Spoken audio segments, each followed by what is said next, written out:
Good morning, everybody. Brian Gallagher here. Another morning walk and talk, 7:30 a.m.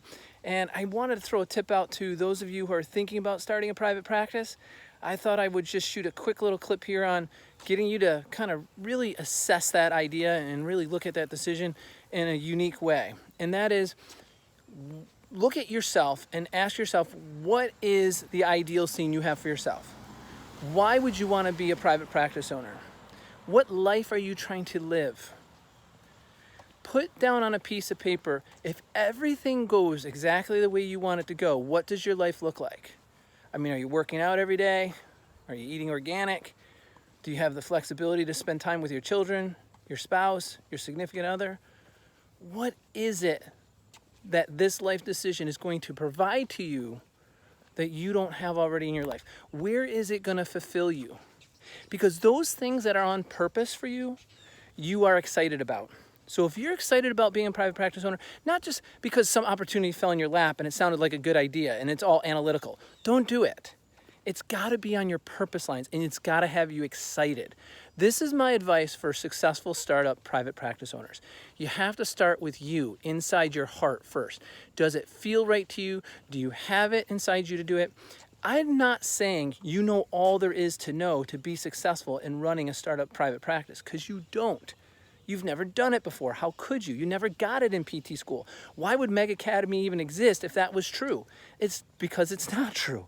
And because I have gone through so many startups and mergers and acquisitions and my own life journey and winning practice of the year, these things have given me the ability to put together a startup accelerator program. And step one starts with this conversation.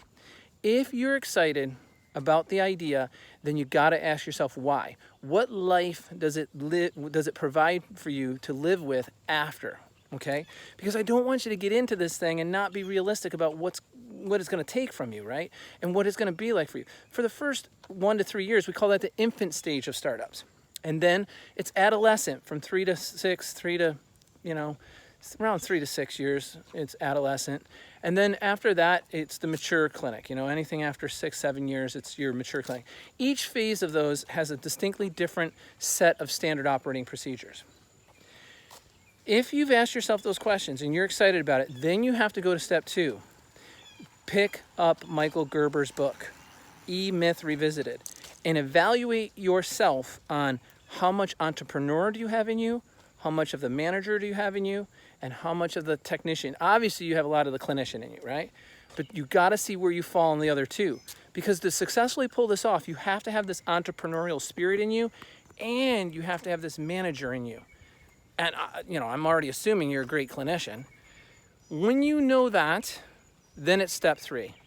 Get the coach, get the help, get the support, so you're not stumbling through the dark with a flashlight, learning as you go. I'm telling you, it's going to cost you way more money and take way more time than if somebody just marched you through an organized, systematic operation for you to build the clinic of your dreams. So there's my tips for you guys that are startups. If you're looking to start up and have a clinic of your own, I highly recommend it. It's usually because it answers these 2 questions for you, and I'm going to end off with this. It gives you the stability you're looking for in life because you're now driving the car, you hold the steering wheel, and it gives you the flexibility in life to do the things you want to do. Go on vacation when you want, go where you want, buy the car you want, spend the time you want in the clinic, out of the clinic. Because at the end of the day, I don't envision that any private practice owner, once they're in that adolescent phase of the clinic into the mature phase, that they should be treating more than 20 hours a week in their clinic. You're a CEO, you're an owner. That is not going to allow your clinic to grow and expand. You are not wearing your hats in the right proportion. In the beginning, you're going to treat a lot during the infant stage.